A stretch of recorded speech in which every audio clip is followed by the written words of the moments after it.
Hello class 10th students, welcome back to Padhai Matters. और जिसका भी सिलेबस कंप्लीट नहीं है और जो सिस्टमेटिक ढंग से पढ़ना चाहता है, अभी वो हार ना माने कि कंप्लीट नहीं हो सकता। हाँ, आप अच्छा कर सकते हैं, बस ज़रूरत ये है कि आपको एक सिस्टमेटिक ढंग से चलने की ज़रूरत है।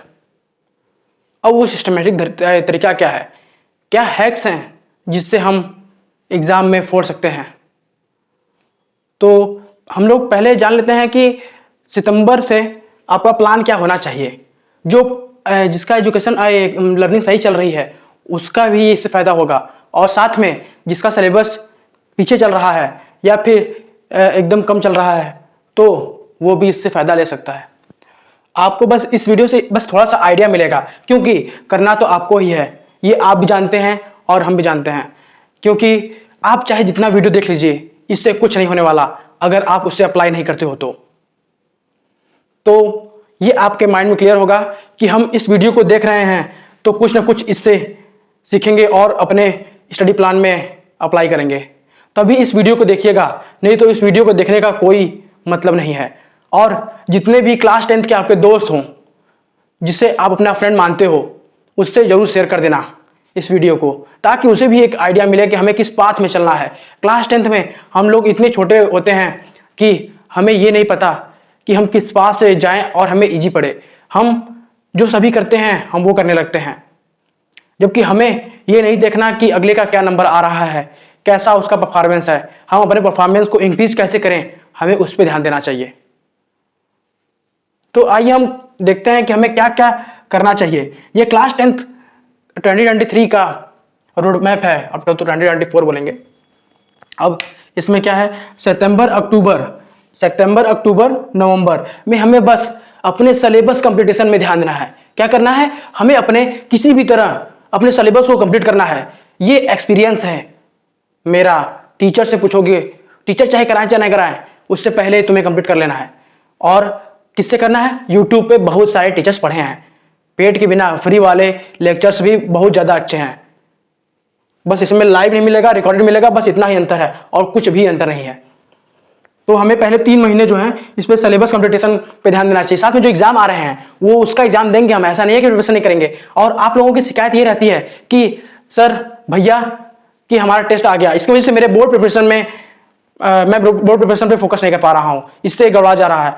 लेकिन अगर जो एग्जाम हो रहा है वो भी तो एक चैप्टर है आपके बोर्ड एग्जाम का, तो आप उसको पढ़ोगे तो भी तो आपका एग्जाम, बोर्ड एग्जाम प्रिपेयर अच्छे तरीके से होगा। आप तो टेस्ट दोगे ना तो और भी अच्छे से होगा।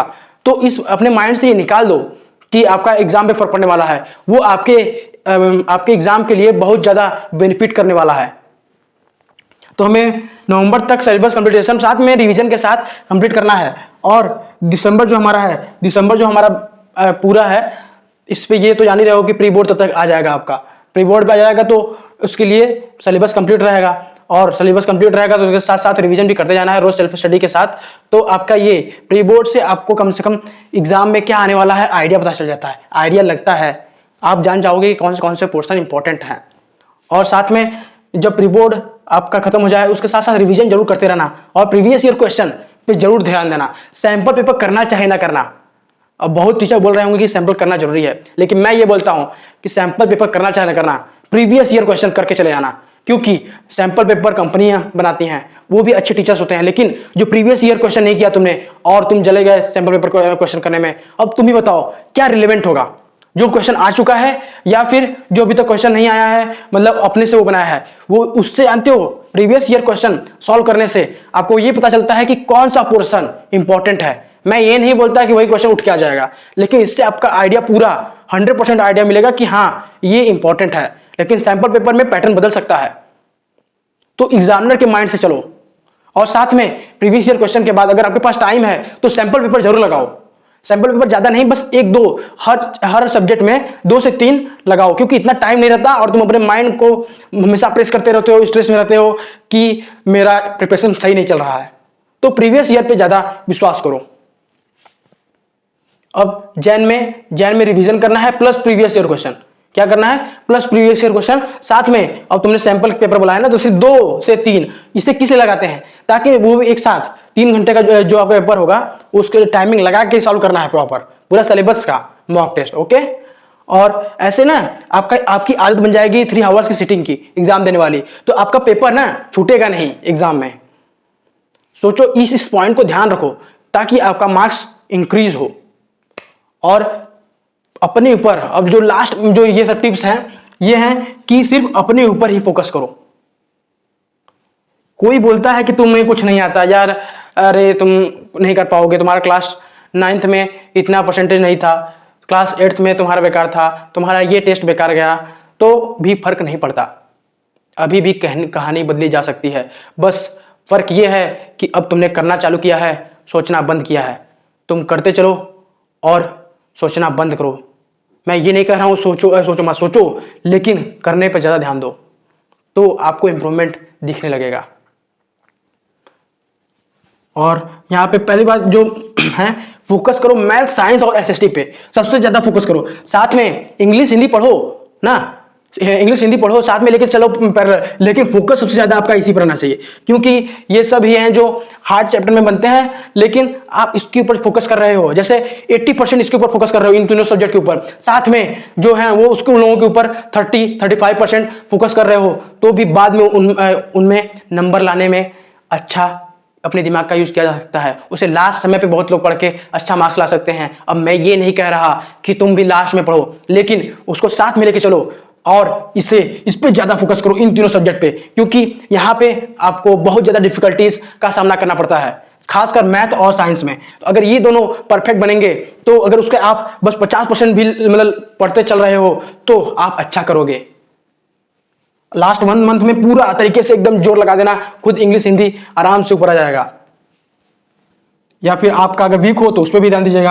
अब बी सिस्टमेटिक, किस लिए मैं बोल रहा हूं कि आपको पता रहना चाहिए कि हमें इस वीक में क्या करना है, हमें इस टाइम क्या करना है, इस मंथ में क्या करना है, और हमें कितने डेट तक सिलेबस खत्म करना है। उसके बाद रिवीजन कितनी बार करना है, कम से कम 3 टाइम रिवीजन करो, तो फिर आपका स्कोर इंप्रूव होगा। और फोकस ऑन एनसीईआरटी, मैं फिर से बोल रहा हूं कि एनसीईआरटी पे ज्यादा से ज्यादा फोकस करो, क्योंकि सीबीएसई खुद बोलती है कि जितने भी क्वेश्चंस आएंगे आपके एनसीईआरटी में से आएंगे, उसमें उतने ही कॉन्सेप्ट होंगे, इसलिए हमें एनसीईआरटी को अंडर एस्टिमेट नहीं करना चाहिए। और maximum revision, maximum marks, maximum knowledge. Okay, और प्रीवियस ईयर क्वेश्चन पे मैंने बोला था कि फोकस करो, तुम्हें फोकस करना ही जरूरी है, और ज्यादा सोचो नहीं, बोर्ड एग्जाम से डरो नहीं। बोर्ड एग्जाम आएंगे, आप दोगे, बस ये है आपको पता रहना चाहिए कि मुझे कब क्या करना है, तो आप स्ट्रेस भी आपका कम रहेगा, और आप स्टडी को भी इंजॉय करोगे। साथ में खेलना छोड़ो मत, कम से कम 1-2 घंटे जरूर खेलो। मैं हो सकता हूँ पहला टीचर हूं जो मैं बोलूं कि खेलना छोड़ो मत, टीचर्स जो होते हैं, लेकिन खेलना जरूरी है। आपके माइंड को रिफ्रेश रखने के लिए बहुत ज्यादा जरूरी है कि आप गेम खेलें। अब वो मोबाइल वाला नहीं, ऐसे फिजिकल गेम खेलें, अपने माइंड को रिलैक्स करो।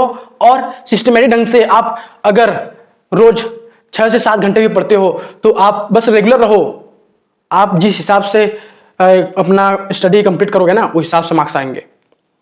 तो किसी की बात में मत आओ कि कौन क्या बोल रहा है, बगल वाला दोस्त का इतना नंबर आ रहा है, बगल वाली का इतना आ रहा है, और टीचर रोज बोल रहे हैं तुमसे कुछ नहीं होगा। नहीं होगा। अपने ऊपर विश्वास रखो और स्टडी करते चलो, सिस्टमैटिक ढंग से चलो, तब तुम अच्छा कर सकते हो। इस वीडियो में इतना ही। इस वीडियो को अपने दोस्तों में शेयर कर देना, और हो सके तो इस चैनल को सब्सक्राइब कर लेना। और बहुत सारे चैप्टर्स इंग्लिश के यहाँ पे भी कंप्लीट होंगे, तो उसे देखते रहना। और एट लास्ट पढ़ाई करते रहो, मस्त रहो, और अपने परिवार का ख्याल रखो। Thanks for watching.